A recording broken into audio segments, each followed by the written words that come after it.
انا من 5 شهور بالظبط انا كنت بعوم هنا انا واصحابي.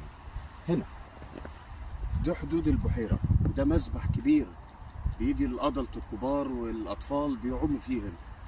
اتحولت الناس بتمشي عليه دلوقتي.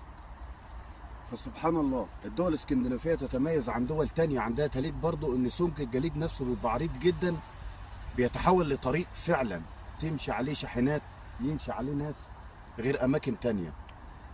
فسبحان الله يعني المنظر ده في الصيف هصوره لكم مختلف تماما، بيتحول لبحيره الناس بتعوم وعوامات وبط واللي انت عايزه كله، وفي بط كمان بيعوم هنا.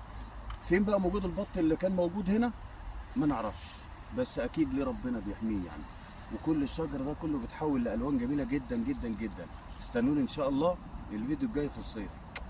السلام عليكم.